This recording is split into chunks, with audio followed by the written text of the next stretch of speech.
everybody? Welcome to Conk's Corner. I read Harry Potter every single day for an hour, every single weekday. I keep on forgetting, but I have not read Harry Potter before. It's my first time. Please don't spoil anything in the chat or in the comments. Since we have been doing this, oh gosh, you think since April or something like that. It's been so many months. I was already thinking about what if we get to a year of just reading books together online. That'd be pretty cool. It was kind of a crazy start. I was getting things ready, and poor little Dexter, he puked on my bed, literally 2 minutes ago. So I was like, oh no! So I comforted him a little bit, and then and the video is a bit off. You can barely see him, but yeah, there's I cleaned up the puke as best I could. So that's what just happened. Poor little guy. He's fine. It just happens, I don't know, once every 2 weeks, once every 3 weeks. It's a dog thing. It's a dog thing. All right, I'm trying something new. I'm using, instead of the book, I'm using my Kindle. I bought it on Kindle, and I've got it right here, which would make it a bit easier and less finicky as I go on and read through this. So let's see how that goes, shall we? Yeah, okay. Let's get my glasses on. Let's get the scar on, and let's get reading. Wham, bam, bam. Yep, kind of works. Okay, my cat barfs all the time. Sweet, same. We got something in common, Gary. What? I've retired the bookholder 3000. Yes, I have. Yes, I have, Tasha. Moving up in the world, we've got the Kindle now. I had a Kindle before, but I bought this little Kindle holder. So let's see how it goes, shall we? Last two chapters, I'm always looking in this direction because I moved the camera over here, so I'm just used to looking in this direction too. Okay, so last two chapters. First chapter, we got involved with the actual Prime Minister and how he is connected to the wizarding world, which is basically people just popping up in his office and tell him, "There's something wrong in the wizarding world!" and disappear. And he's like, "Oh, okay."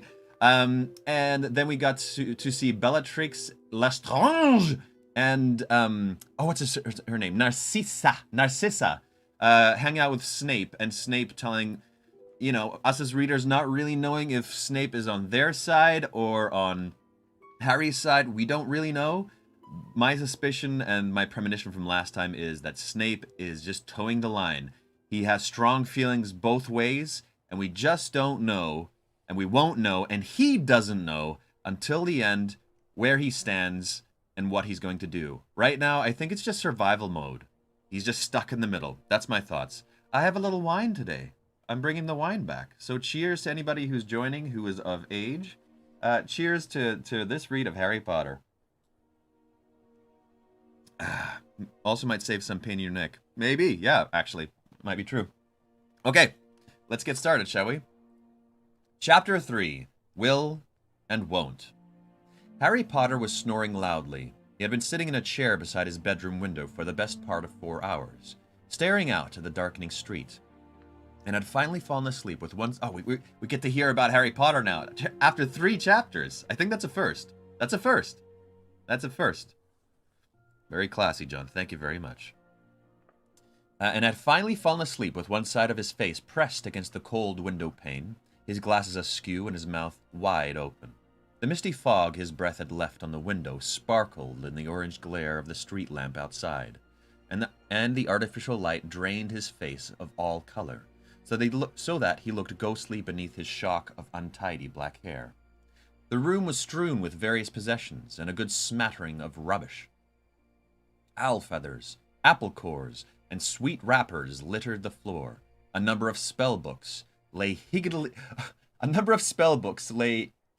higgledy-piggledy among the tangled robes on his bed. Okay, for those of you from the UK, is this an actual thing you say, or did she just make it up? It just feels like something that, I would do. Be like, "Oh no, everything's goggledy-poggledy around here. Higgledy-piggledy, snoobledy-giggledy." Lay higgledy-piggledy among the tangled robes on his bed, and a mess of newspapers sat in a puddle of light on his desk. The headline of one blared. We got a newspaper headline going on here. What do they say? Love saying higgledy-piggledy. I say it all the time. Yeah, but you're saying it from the books, probably, Tash. No, that's a word here. That's a word here. What? I'm totally gonna use this now. I'm gonna use it all the time. Official definition of higgledy-piggledy, in confusion or disorder. Okay, sure. I love it. Okay, we got a newspaper going on. Harry Potter, the Chosen One? Rumors continue to fly about the mysterious recent disturbance at the Ministry of Magic, during which he who must not be named was sighted once more. We're not allowed to talk about it. Don't ask me anything, said one agitated obliviator, who refused to give his name as he left the ministry last night. Nevertheless, highly paced sources within the ministry have confirmed that the disturbance centered on the fabled Hall of Prophecy. Though ministry spokeswizards have hitherto refused even to confirm the existence of such a place, a growing number of the wizarding community believe that the Death Eaters now serving sentences in Azkaban for trespass and attempted theft were attempting to steal a prophecy. The nature of that prophecy is unknown, although speculation is rife that it concerns Harry Potter, the only person ever known to have survived the killing curse, and who is also known to have been at the ministry on the night in question. Some are going so far as to call Potter the Chosen One, believing that the prophecy names him as the only one who will be able to rid us of he who must not be named. The current whereabouts of the prophecy, if it exists, are unknown, although, continue page 2, column 5. You know nothing, John Voth. Crispy Dillies. Guessing it's Helda Skeller. Second newspaper lay beside the first. This one bore the headline, Scrimgeour succeeds Fudge. Most of this page was taken up with a large black and white picture of a man with a line-like mane of thick hair. Oh, right. That's the new headmaster, or what did you call it? Not headmaster, for the Minister of Magic. The minister for the Ministry of Magic. Man with line-like mane of thick hair and a rather ravaged face. The picture was moving. The man was waving at the ceiling. Rufus Scrimgeour, previously head of the Aura Office in the Department of Magical Law Enforcement, has succeeded Cornelius Fudge as Minister for Magic. The appointment has largely been greeted with enthusiasm by the wizarding community, though rumors of a rift between the new minister and Albus Dumbledore, newly reinstated Chief Warlock of the Wizengamot, surfaced within hours of Scrimgeour taking office. Okay. Scrimgeour's representatives admitted that he had met with Dumbledore at once upon taking possession of the top job, but refused to comment on the topics under discussion. Albus Dumbledore is known to, continue page 3, column 2. To the left of this paper sat another, which had been folded so that a story bearing the title, Ministry Guarantees Student Safety, was visible. I have to wait for that rise. Newly appointed Minister for Magic, Rufus Scrimgeour, spoke today of the tough new measures taken by his ministry to ensure the safety of students returning to Hogwarts School of Witchcraft and Wizardry this autumn. For obvious reasons, the ministry will not be going into detail about its stringent new security plans, said the minister, although an insider confirmed that measures include defensive spells and charms, a complex array of counter curses, and a small task force of auras dedicated solely to the protection of Hogwarts School. Most seem reassured by the new minister's tough stand on student safety, said Mrs. Augusta Longbottom, my grandson Neville, a good friend of Harry Potter's, incidentally, who fought the Death Eaters alongside him at the ministry in June, and... Oh, man, there's so much of it. Minister of Magic, yeah. But the rest of the story was obscured by the large bird cage standing on top of it. Inside was a magnificent snowy owl. Oh, yeah, okay. Her amber eyes surveyed the room imperiously. I love that. Her head swiveling occasionally to gaze at her snoring master. Once or twice, she clicked her beak impatiently.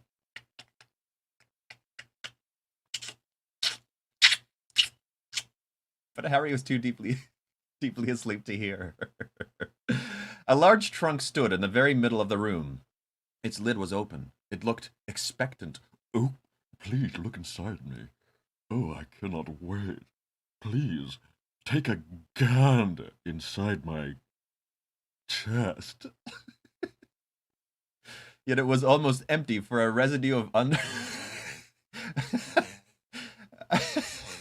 So expectant. Yeah. What's gonna happen if you look inside me? Oh, gosh.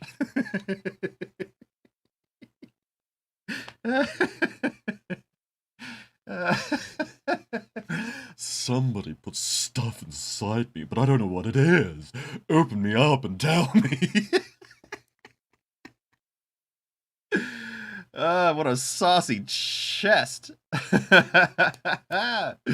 Okay, yet it was almost empty but for a residue of old underwear, sweets, empty ink bottles, and broken quills that coated the very bottom. Nearby, on the floor, lay a purple leaflet emblazoned with the words, Issued on the behalf of the Minister of Magic. Protecting your home and family against dark forces. The wizarding community is currently under threat from an organization calling itself the Death Eaters. Observing the following simple security guidelines will help protect you, your family, and your home from attack. 1. You are advised not to leave the house alone. 2. Particular care should be taken during the hours of darkness. Wherever possible, arrange to complete journeys before night has fallen. 3. Review the security arrangements around your house, making sure that all family members are aware of emergency measures such as shield and disillusionment charms, and, in case of underage family members, side-along apparition. 4. Agree security questions with close friends and family so as to detect Death Eaters masquerading as others by use of Polyjuice Potion. See page 2. 5. Should you feel that a family member, colleague, friend, or neighbor is acting in a strange manner, contact the Magical Law Enforcement Squad at once. They may have been put under the Imperious Curse. See page 4. 6. Should the dark mark appear over any dwelling place or other building, do not enter, but contact the Aura Office immediately. 7. Unconfirmed sightings suggest that the Death Eaters may now be using Inferi. See page 10. Any sighting of an Inferius or encounter with the same should be reported to the Ministry immediately. Okay, don't tell me if it hasn't popped up yet, but do we know what an Inferi is? If yes, if we already know, please explain that in the chat. If no, hold your damn trap! you have truly missed your calling as a news presenter, John. Thank you, Sarah. Inferi. Okay, we don't know yet. Thank you. Harry grunted in his sleep, and his face slid down the window an inch or so, making his glasses still more lopsided, but he did not wake up. An alarm clock, repaired by Harry several years ago, ticked loudly on the sill, showing 1 minute to 11. Wow, he's a late sleeper now. Beside it, I'm just checking on Dex. Dexter, hey buddy. Oh, he's fine. Okay, good. I just get a bit paranoid sometimes. Beside it, held in place by Harry's relaxed hand, was a piece of parchment covered in thin, slanting writing. Harry had read this letter so often since its arrival 3 days ago. Although it had been delivered in a tightly furled scroll, it now lay quite flat. Okay, I'm going to go a page ahead so I can see who wrote this. Oh, Dumbledore. Okay, great.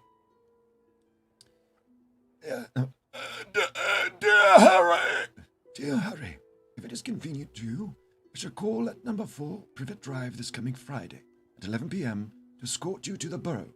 We have been invited to spend the remainder of your school holidays. If you are agreeable, I should also be glad of your assistance in a matter to which I hope to attend on the way to the Burrow. I shall explain this more fully when I see you. Kindly send your answer by return of this owl, hoping to see you this Friday. I am yours most sincerely, Albus Dumbledore. I'm curious to how their relationship is. Now, if it's strained. I bet it is. I bet it's strained. Dumbledore during toilet time. Okay.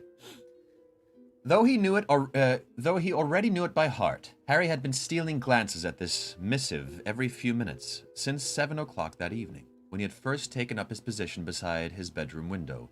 But you're welcome. Which had a reasonable view of both ends of Privet Drive.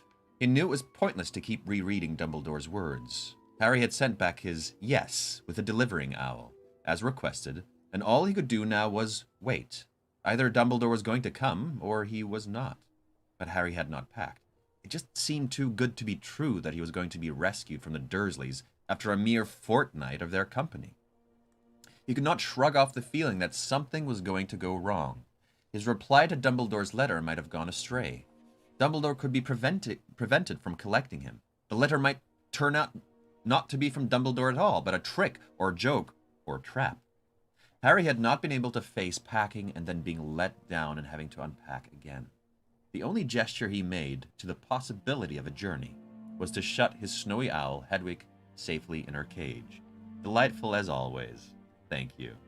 You're so pleased with yourself every time. I thought you were going for classy tonight. Who says that burps aren't classy? Who says?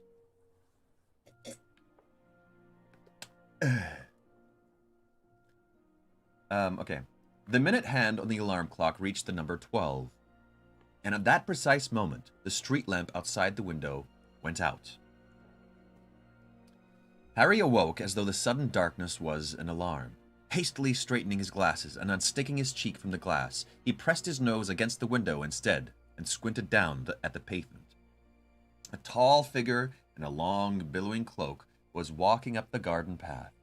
Harry jumped as though he had received an electric shock, knocked over his chair, and started snatching anything and everything within reach from the floor and throwing it into the trunk.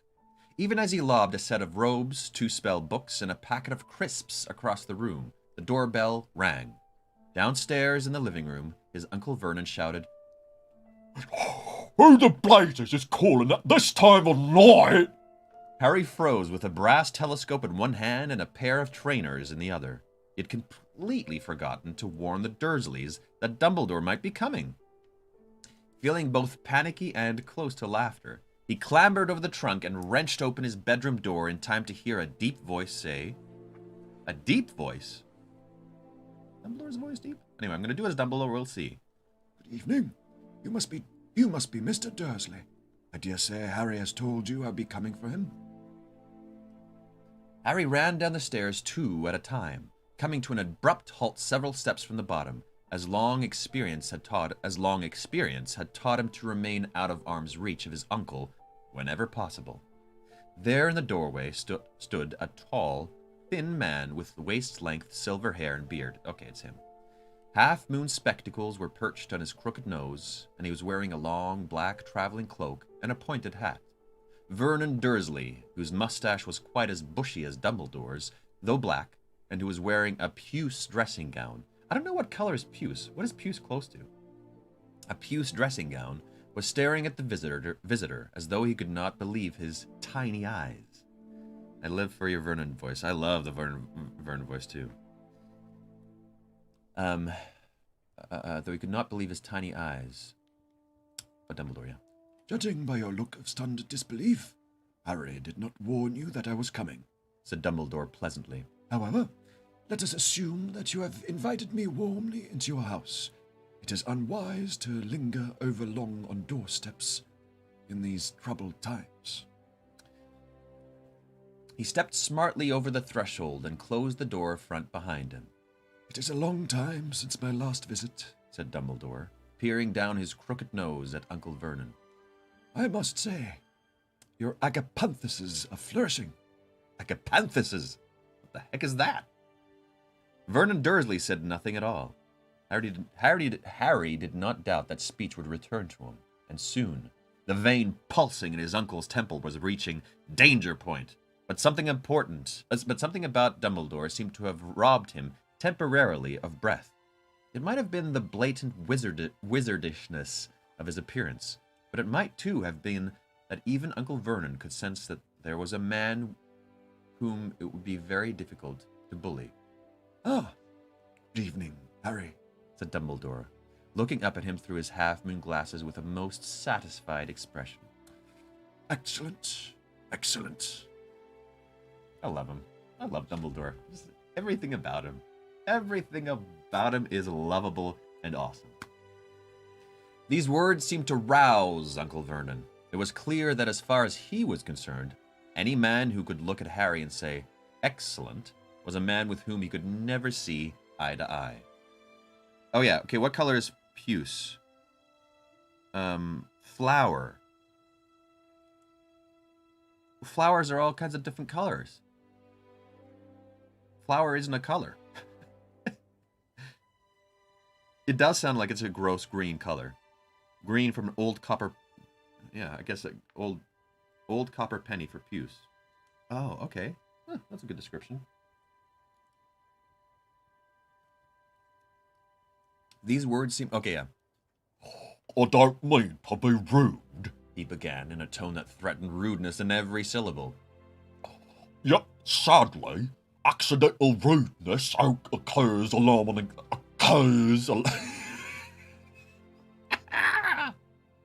Yet, sadly, accidental rudeness occurs a lot... Oh no, that's Dumbledore. Yet, sadly, accidental rudeness occurs alarmingly often. Dumbledore finished the sentence gravely. Best to say nothing at all, my dear man. Ah, and this must be Petunia. The kitchen door had opened, and there stood Harry's aunt, wearing rubber gloves and a house coat over her nightdress, clearly halfway through her usual pre-bedtime wipe-down of all the kitchen surfaces. Her rather horsey face registered nothing but shock. Albus Dumbledore, said Dumbledore, when Uncle Vernon failed to effect an introduction. We have corresponded, of course.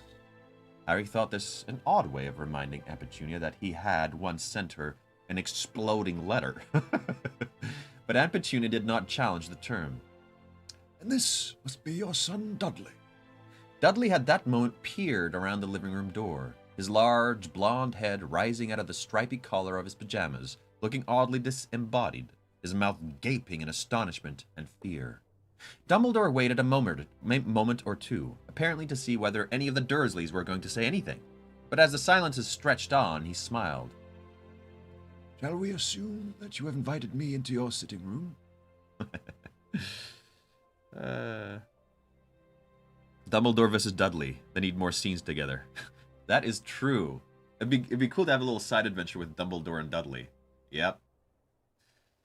Dudley scrambled out of the way as Dumbledore passed him. Harry, still clutching the telescope and trainers, jumped the last few stairs and followed Dumbledore, who had settled himself in the armchair nearest the fire and was taking in the surroundings with an expression of benign interest. He looked quite extraordinarily out of place.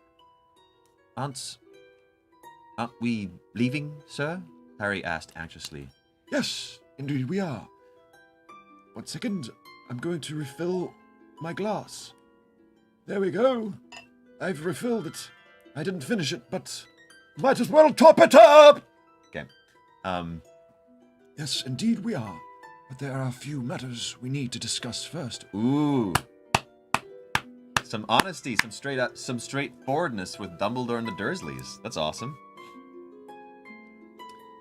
And I would prefer not to do so in the open. We shall trespass upon your aunt and uncle's hospitality only a little longer. You will you? Vernon Dursley had entered the room, Petunia at his shoulders and Dudley skulking behind them both. Yes, said Dumbledore simply. I shall. There you go. There's that badassery. He's just, of course I am, you idiot. You're like an ant beneath my feet. You are a worm, a lowly worm, crawling along the ground. You are mere bacteria to the might within me. He drew his wand so rapidly that Harry barely saw it. With a casual flick, the sofa zoomed forwards and knocked the knees out from under all three of the Dursleys so that they collapsed upon it in a heap. Another flick of the wand, and the sofa zoomed back to its original position. We may as well be comfortable, said Dumbledore pleasantly. I love it. I love it.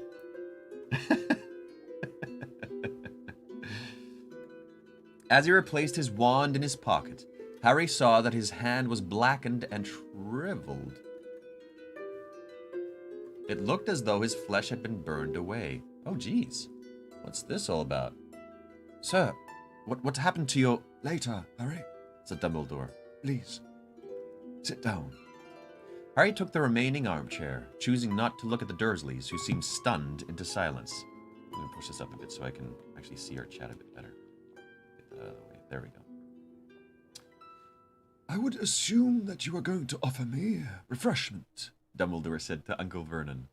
But the evidence so far suggests that would be optimistic to the point of foolishness.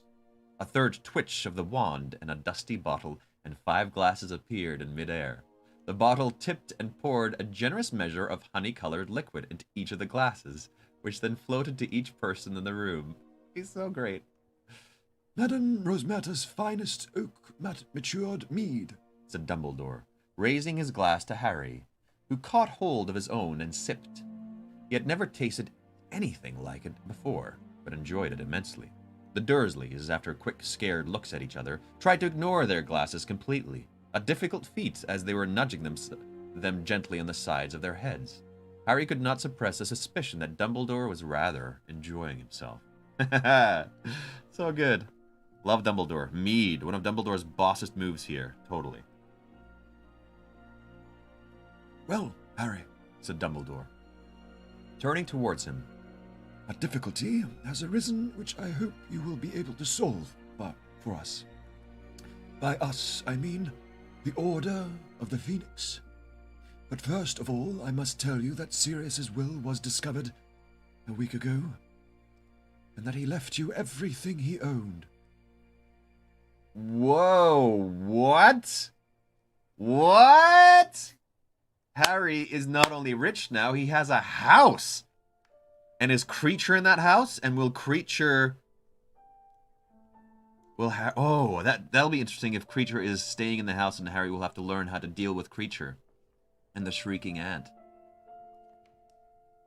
Over on the sofa, Uncle Vernon's head turned, but Harry did not look at him, nor could he think of anything to say except, "Oh, right." This is, in the main, fairly straightforward, Dumbledore went on. You add a reasonable amount of gold to your account at Gringotts, Is he a multi-millionaire now? and you inherit all of Sirius's personal possessions. The slightly problematic part of the legacy. His godfather's dead, said Uncle Vernon loudly from the sofa. Dumbledore and Harry both turned to look at him. The glass of mead was now knocking quite insistently on the side of Vernon's head. He attempted to beat it away. He's dead? That's some booger coming out of my mouth from that laugh. Oh. Okay. He's dead? I swear the beginnings of these books always make me laugh the most, just because because Vernon's in it. Oh, man. He's dead? His godfather? Okay, Yes, said Dumbledore. He did not ask Harry why he had not confided in... I can't get over Vernon, I'm sorry. I just can't get over him. Why he had not confided in the Dursleys. our problem He continued to Harry, as if there had been no interruption. is that Sirius also left you number 12, Grimmauld Place. He's been left a house, Said Uncle Vernon greedily, his small eyes narrowing, but nobody answered him. You can keep using it at, oh no, Harry, okay. You can keep using it as headquarters, said Harry. I don't care. You can have it. I don't really want it. Harry never wanted to set foot in number 12 Grimmauld Place again, if he could help it. He thought he would be haunted forever by the memory of Sirius, prowling its dark, musty rooms alone, imprisoned within the place he wanted so desperately to leave. That is generous, said Dumbledore. We have, however, vacated the building temporarily. Why? Well, said Dumbledore, ignoring the mutterings of Uncle Vernon, who was now being rapped smartly over the head by the persistent glass of mead.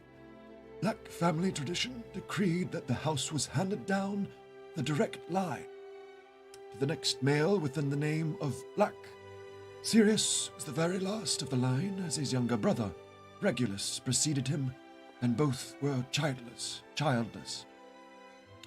While his will makes it perfectly plain that he wants you to have the house, it is nevertheless possible that some spell or enchantment has been set upon the place to ensure that it cannot be owned by anyone other than a pure blood. Little Sarah, hug life.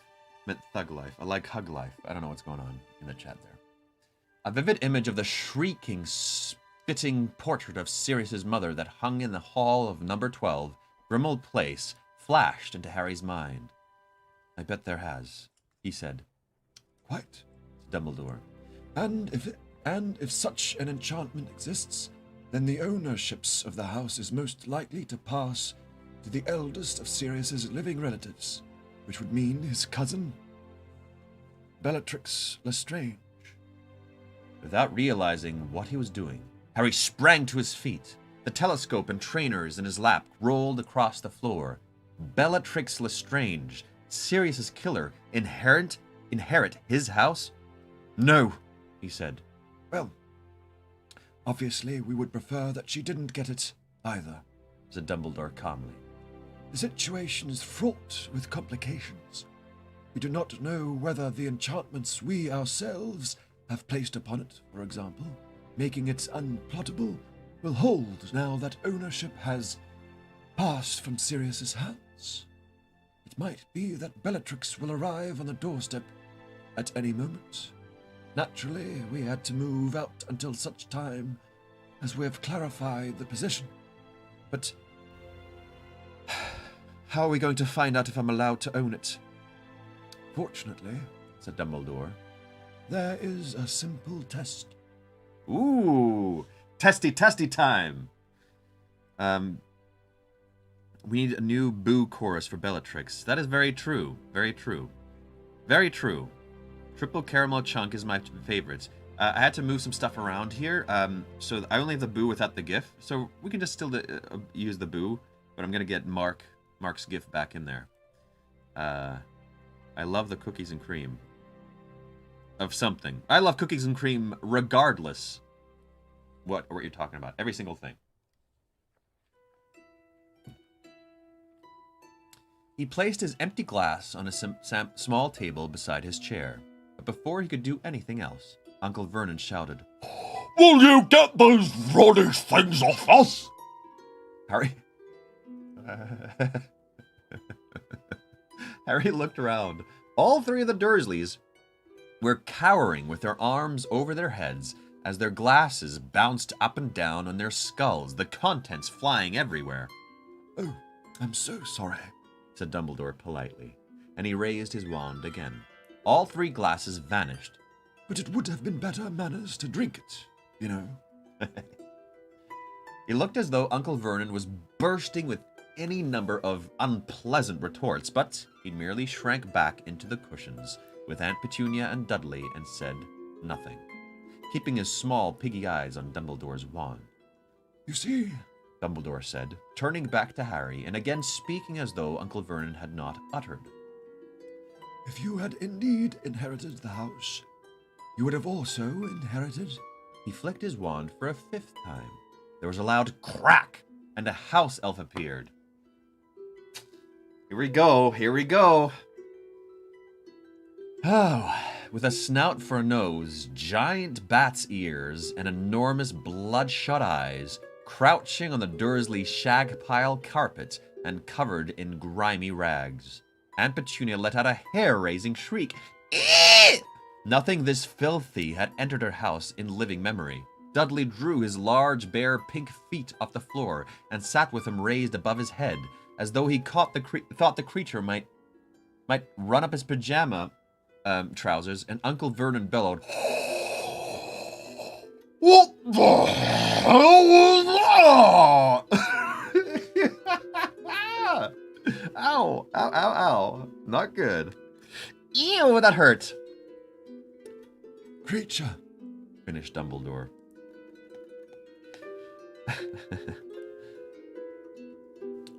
Okay. Oh, this is Creature speaking. Okay. Oh, what was his name? Voice again.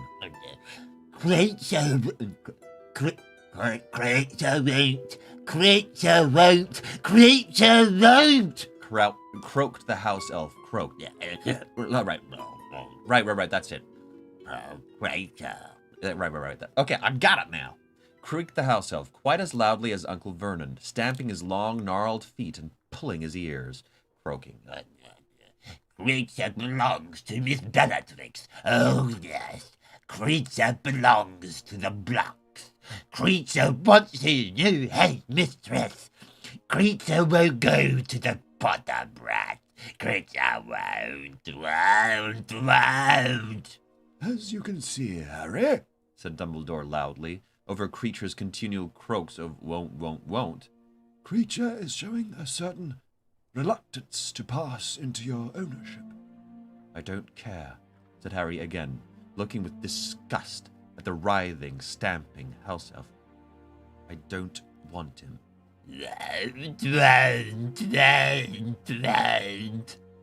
God, this guy's a mess. Careful with your neck. Thank you. Yes. It's just sometimes when I laugh like that, it pops up. You would prefer him to pass into the ownership of Bellatrix Lestrange, bearing in mind that he has lived at the headquarters of the Order of the Phoenix for the past year? Harry stared at Dumbledore. He knew that Creature could not be permitted to go and live with Bellatrix Lestrange. But the idea of owning him, of having responsibility for the creature that had betrayed Sirius, was repugnant. Give him an order, said Dumbledore. If he has passed into your ownership, you will have to obey. If not, then we shall have to think of some other means of keeping him from his rightful mistress.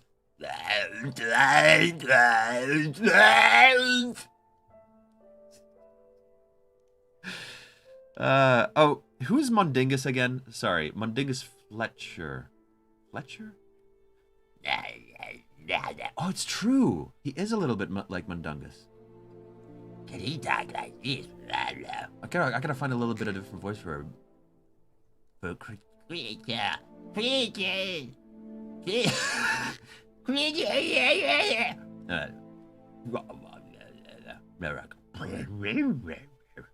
I'm trying. Okay. Mundungus is a member of the Order. Yeah. Oh wait, no. But who's the? Oh gosh, I'm forgetting all the names. Who's the caretaker of Hogwarts? Who? Oh no, Mundungus doesn't sound anything like that, but he sounds like the caretaker for Hogwarts. Filch. Filch is down here. The creature down here. Maybe I should.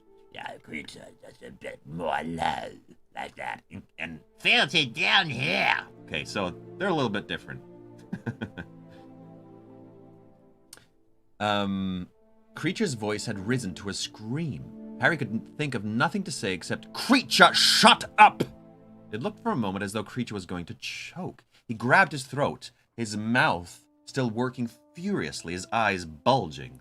After a few seconds of frantic gulping, he threw himself face forward onto the carpet. Aunt Petunia whimpered and beat the floor with his hands and feet, giving himself over to a violent but entirely silent tantrum. Oh, wow. Well, that simplifies matters, said Dumbledore cheerfully. It seems that Sirius knew what he was doing.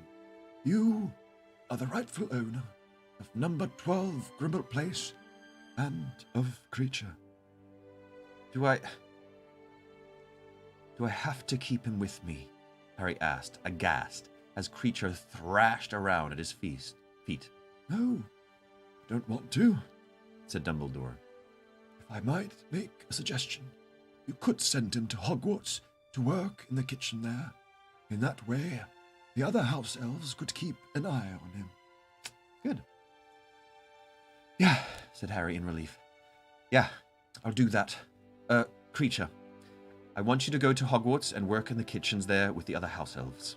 Creature, who was now lying flat on his back with his arms and legs in the air, gave Harry one upside-down look of deepest loathing and, with another loud crack, vanished. Good. You know, I was thinking it would be interesting to have that whole scene or scenes with Harry and Creature having to live together and Harry learning how to get through his hate at him, which will probably happen. I'm guessing that'll happen. I thought it might be interesting, but at the same time I was like, I don't want that angst and annoyance to keep popping up all the time when he's living there. So I'm kind of happy that he's not moving back there. Good choice.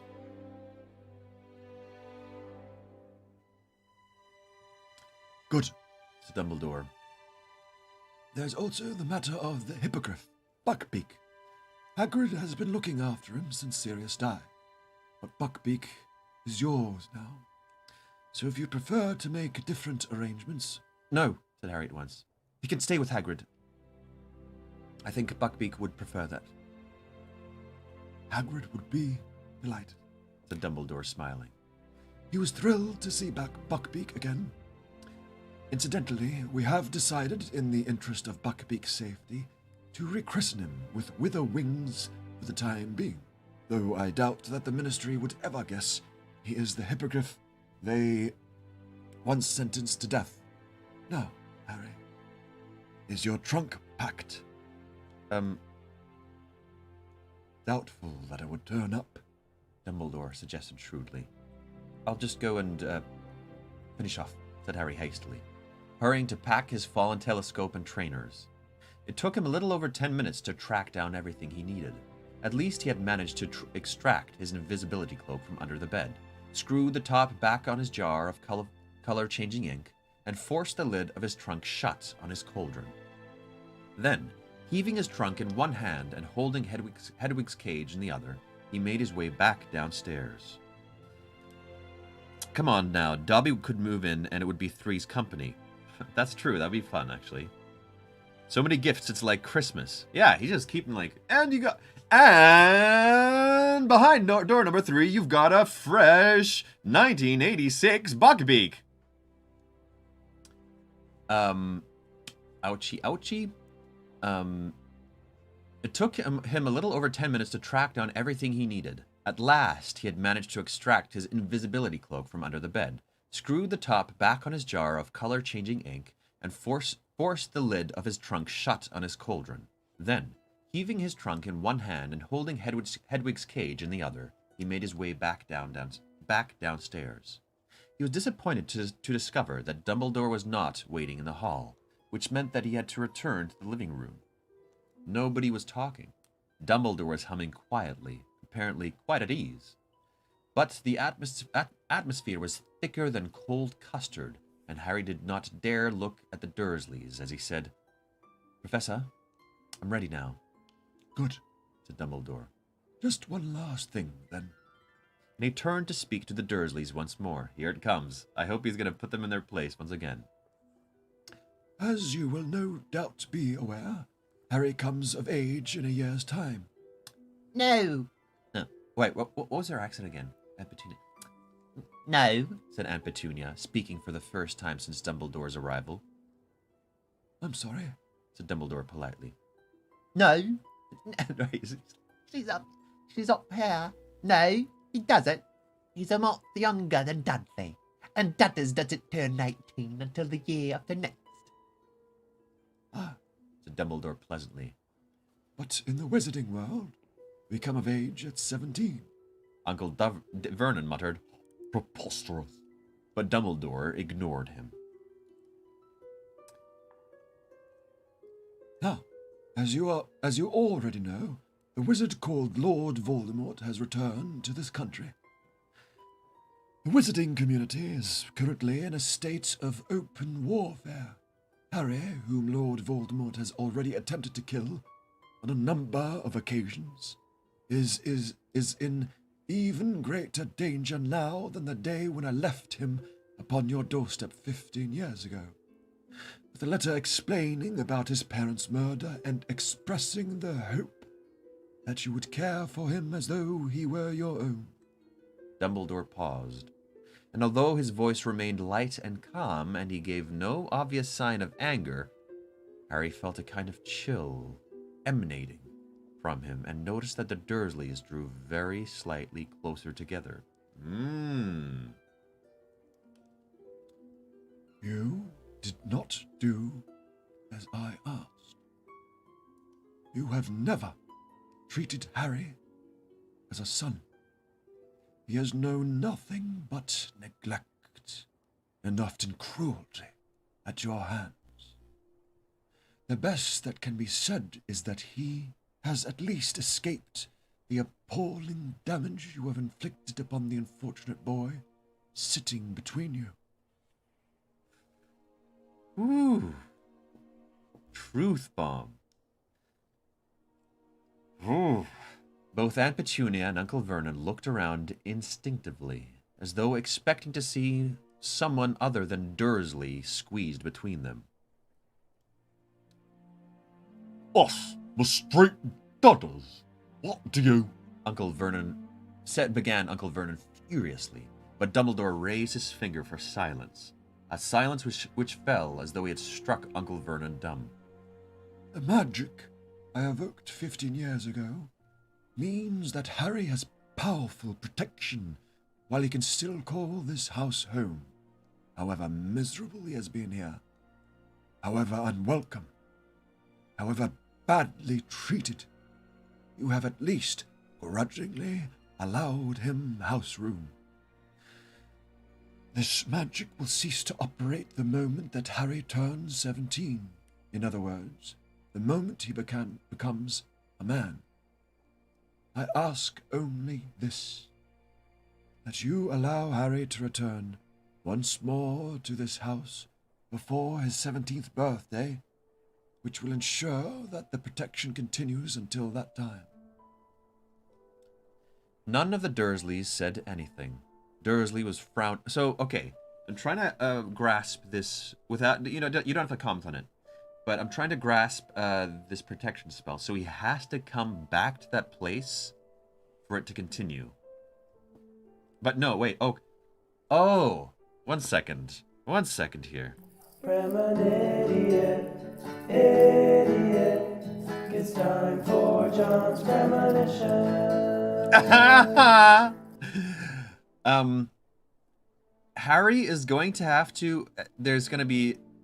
At some point in the next 2 books, wait, he's going to be 17 in the last book. So at some point during this book, he will have to flee or come to this house for safety. Something horrible will happen, or some kind of pursuit, and he will have to come to the Dursleys for safety. That's my premonition. Couldn't Dumbledore have made this speech a few years ago, helped Harry out of it? Very true, Katrina. Very true. I agree. Moaning Myrtle for sure, too. I don't know what that means. He must consider this place like his home. Girdle your loins for his premonition. I love that saying. Girdle your loins. Okay. None of the Dursleys said anything.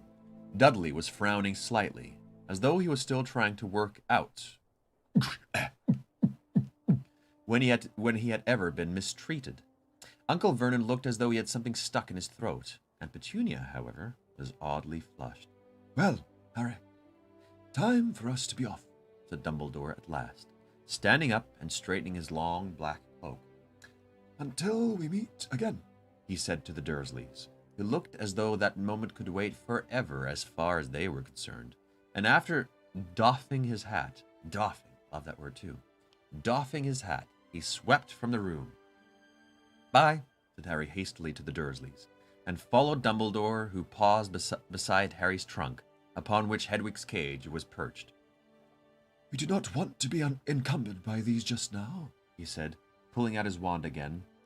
I shall send them to the burrow to await us there. However, I would like you to bring your invisibility cloak, just in case. Harry extracted his cloak from his trunk with some difficulty, trying not to show Dumbledore the mess within. When he had stuffed it into an inside pocket of his jacket, Dumbledore waved his wand, and the trunk, cage, and Hedwig vanished. Dumbledore then waved his wand again, and the front door opened onto a cool, misty darkness. And now, Harry, let us step out into the night, pursue that flighty temptress. Adventure. Whoa! I like that. What is he talking about? What is that silly Dumbledore talking about? And pursue that flighty temptress adventure. He already knows something's afoot. Something is happening. Oh boy. John, I want daring and risky premonitions. This one was not. Thanks, Mark. Thank you, Mark, for calling me out. Hey. I'll give you... I've had risky premonitions. Lois is the Oracle. The last one was Arthur Weasley is the Ministry for Magic. That's true. That's one of my favorite quotes. It is such a good quote. Harry, let us step out into the night and pursue that flighty, temptress adventure. I'm just going to say that every single time if I leave the house with my friends, just to go get McDonald's, I'd like stop them at the door and say, now, let us step out into the night and pursue that flighty, temptress adventure. I think it's corny. Of course it's corny. That's what makes it awesome. Of course it's corny. Here's the thing. Okay, I had this recently. I love The Matrix. I was a Matrix fanboy. If Harry Potter for you, if you're a teenager now, or if you're when you were a teenager, if Harry Potter was your thing that you loved, that was The Matrix for me. I watched the first movie with my dad and my brother in the living room. It's a good movie. And the moment when they explain that the world is the Matrix and the world doesn't really exist and all that kind of stuff, right? We were just kind of like paused it and talked about it. I was like, what? Okay, crazy, right? Watch it. And I watched it so many times.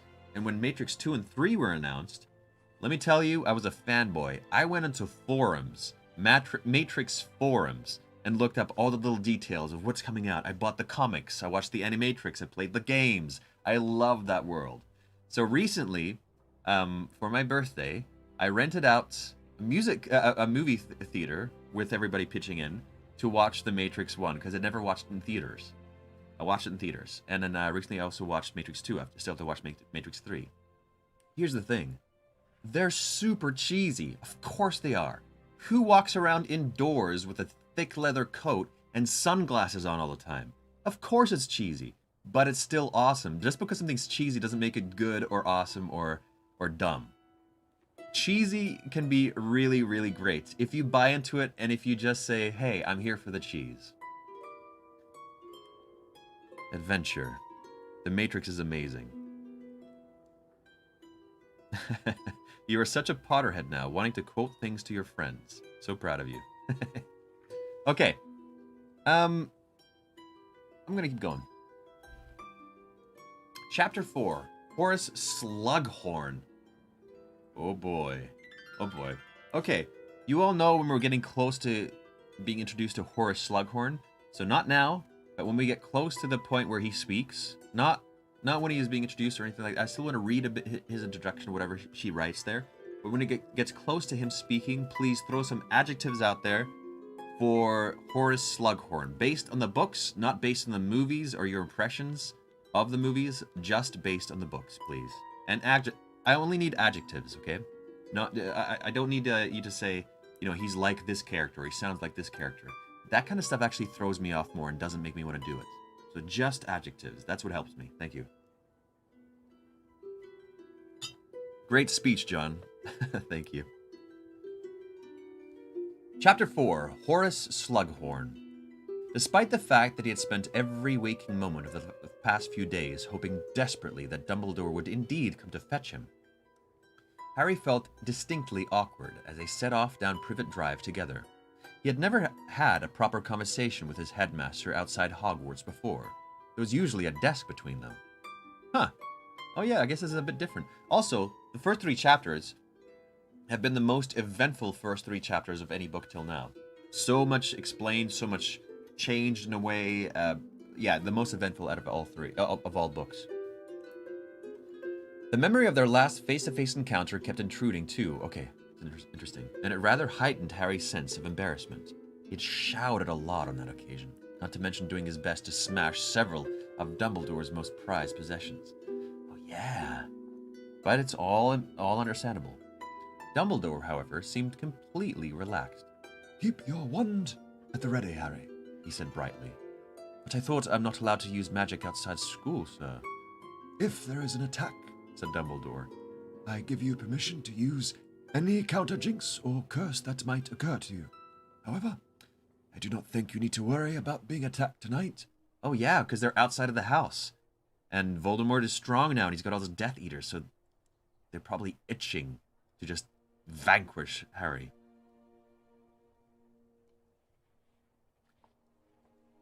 Why not, sir? You are with me. Said Dumbledore simply. This will do, Harry. Oh, also badass. He came to an abrupt halt at the end of Privet Drive. You have not, of course, passed your apparition test, He said. No, he said. I thought you had to be 17. You do. Said Dumbledore. So you will need to hold onto my arm very tightly. My left, if you don't mind. As you have noticed, my wand arm is a little fragile at the moment. Oh, yeah. His screwed up arm. What happened there? What happened there? What happened? You know what? Premonition, idiot. It's time for John's premonition. Okay, I think that Sirius dying, you know, Voldemort, Voldemort. Dumbledore is in very good control of his feelings. He gets overwhelmed by love to Harry. He gets overwhelmed by feelings of love to people, but not by hate. So Sirius dying he didn't go out on a revenge quest, but he did go out to try and resolve things or take care of matters. And he came in contact, not with Voldemort. I don't think Dumbledore and Voldemort had a fight quite yet, but with probably a few other strong... Wait, or did he? No. He came in contact with a few strong members of the Death Eaters. And, you know, there was a battle and something engulfed his arm. That's my guess. Is that strong enough for you, Mark? Is it a strong premonition for you?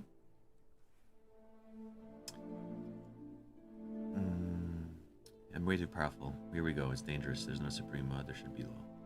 Oh, how do we do Supreme Mod? Okay, well, I'll look into that. Harry gripped Dumbledore's preferred forearm. Very good.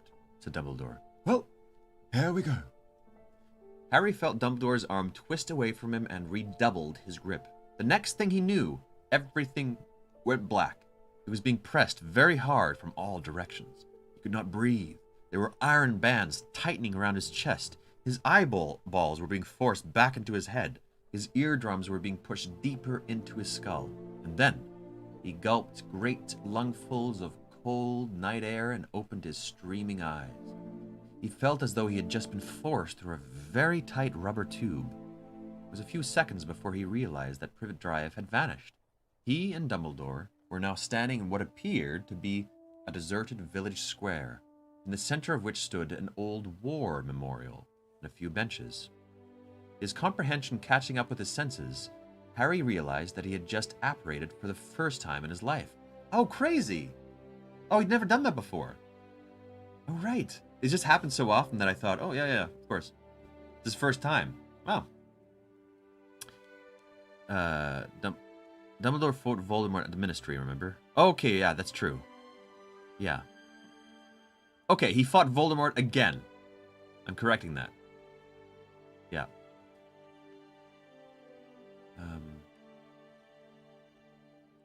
Here we go. Are you all right? Asked Dumbledore, looking down at him solicitously. What does that word mean? Oh, actually, here's the great thing about Kindle. I can press on the word, and it gives me a definition. Voila. Characterized by showing interest or concern. There we go. Easy. The sensation does take some getting used to. I'm fine, said Harry, rubbing his ears, which felt as though they had left Privet Drive rather reluctantly. But I think I might prefer brooms. Dumbledore smiled, drew his traveling cloak a little more tightly around his neck, and said, This way? This way? He set off at a brisk pace, past an empty inn and a few houses. According to a clock on a nearby church, it was almost midnight. So, tell me, Harry, said Dumbledore. Your scar. Has it been hurting at all? Harry raised a hand unconsciously to his forehead and rubbed a lightning-shaped mark. No, he said. I've been wondering about that. I thought it would be burning all the time now Voldemort's getting so powerful again. Okay, while I loved it in the last book, you know, he's kind of like surly, Harry being surly and like teenagery, and I'm sure there'll be parts in this too. I have a feeling that that's past, and I'm kind of happy. It was great, but now he has to move on and grow up. So I hope that's what's happening. He glanced up at Dumbledore and saw that he was wearing a satisfied expression. I, on the other hand, thought otherwise, said Dumbledore. Lord Voldemort has finally realized the dangerous access to his thoughts and feelings you have been enjoying. It appears that he is now employing occlumency against you. Well, I'm not complaining, said Harry, who missed neither the disturbing dreams nor the startling flashes of insight into Voldemort's mind. Yeah, me too. John doesn't need us anymore to define words. Well, that wasn't really the fun part of the chat, I don't think. We're useless.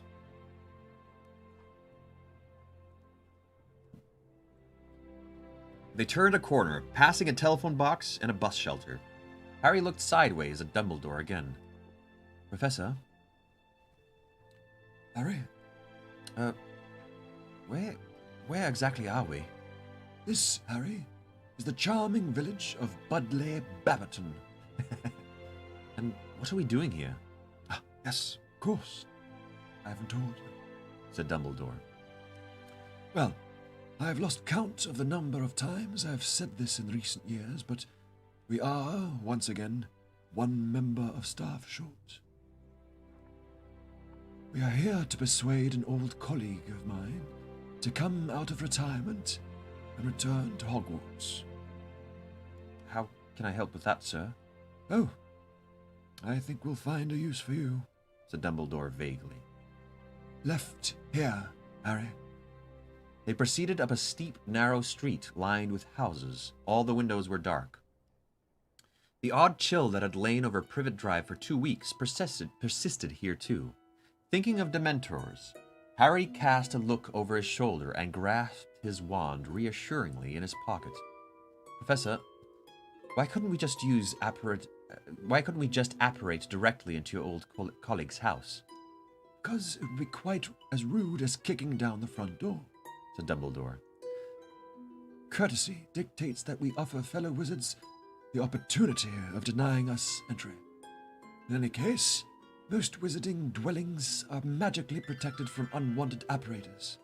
At Hogwarts, for instance. You can't apparate anywhere inside the building or grounds, said Harry quickly. Hermione Granger told me. But she is quite right. We turn left again. The church clock chimed midnight behind them. She loves her alliteration. Church clock chimed. CCC. Well, church and chimed, but not clock. Kind of alliteration. Harry wondered why Dumbledore did not consider it rude to call on his old colleague so late. But now that conversation had been established, he had more pressing questions to ask. Sir, I saw in the Daily Prophet that Fudge has been sacked.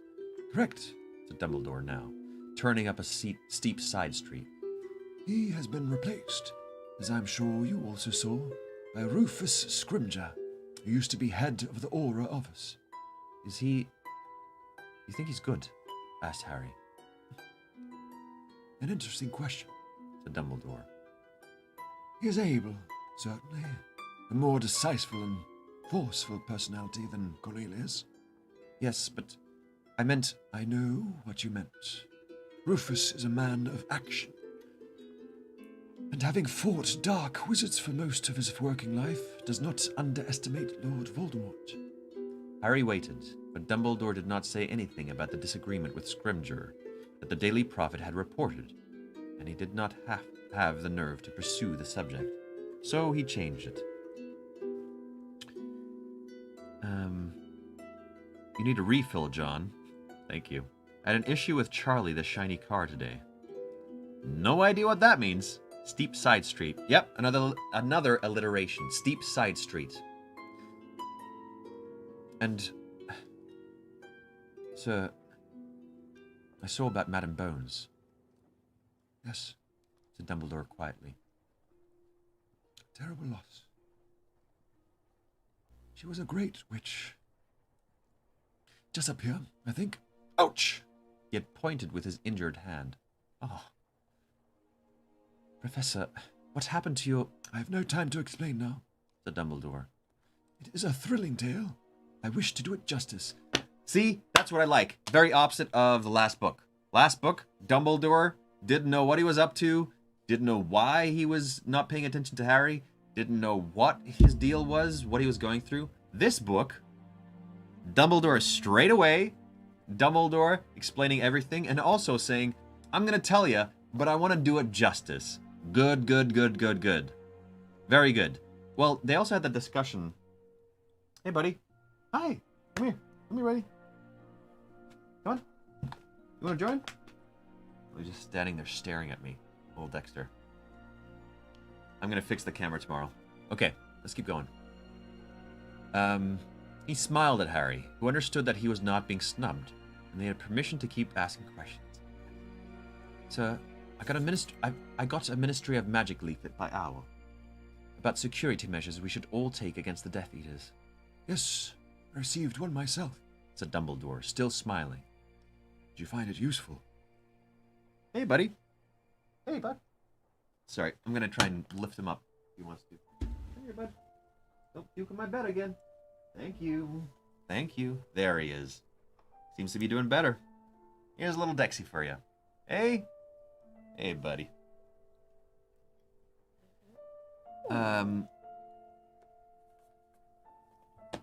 Cooking accent, of course. Okay, what are you saying here?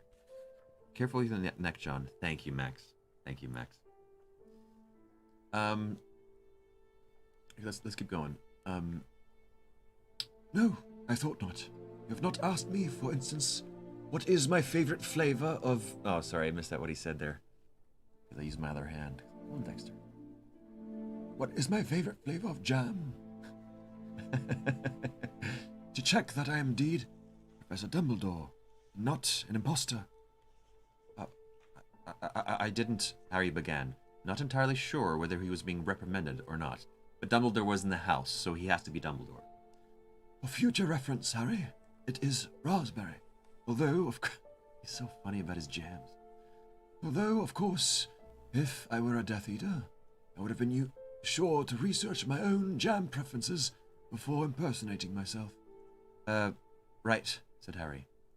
Well, on that leaflet, it said something about inferi. What exactly are they? The leaflet wasn't very clear. They are corpses. Ugh, said Dumbledore calmly. Dead bodies that have been bewitched to do a dark wizard's bidding. Inferi have not been seen for a long time. However, not since Voldemort was last powerful. Oh no, Voldemort's grown in power. He killed enough people to make an army of them, of course. This is the place, Harry. Just here. They were nearing a small, neat stone house set in its own garden. Harry was too busy digesting the horrible idea of inferi to have much attention for anything else. But as they reached the front gate, Dumbledore stopped dead, and Harry walked into him. Oh dear. Oh dear, oh dear, oh dear. Harry followed his gaze up the carefully tended front path and felt his heart sink. The front doors was hanging off its hinges. Okay, I'm gonna end there. My neck is hurting a little bit, and I want to take a break and have some dinner. Something really interesting is happening in this house. I have a lot of roommates. There is a couple who lives here, and she was pregnant, and she is currently in labor. So there's going to be a baby in this house for the next foreseeable future, which I'm kind of excited about. It's pretty cool. So we'll see how we'll see how this is if we hear some baby screaming or something, but probably not. This room is pretty insulated. Yeah, if you want to ask any questions, any insights without ruining anything, without spoiling anything, post them in the chat. Oh, also tomorrow I will not be reading. Tomorrow I won't be reading because there's a social thing in here in the house. So we will not be reading tomorrow. We'll be back on Wednesday. So sorry about that. I agree with Reapberry. Gotta admit, my head is turned by Peach Cinnamon. So cool. Ooh. Right, congrats to her. Home birth. No home birth. There's a baby.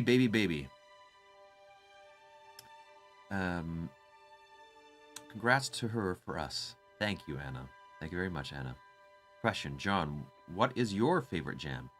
Oh boy, oh golly. I don't buy jam very often. I always enjoy it when I have it. I think... What is my favorite jam? I usually just like when jam surprises me. If that makes sense. Usually if somebody makes a jam, I'm like, what is this? What is this magic? I don't like the bitter jams. Bitter jams are not for me. I can eat them, I can enjoy them just fine, but it just, I never buy them. Gosh. I know it's not a jam, but Nutella. I don't buy Nutella. I never...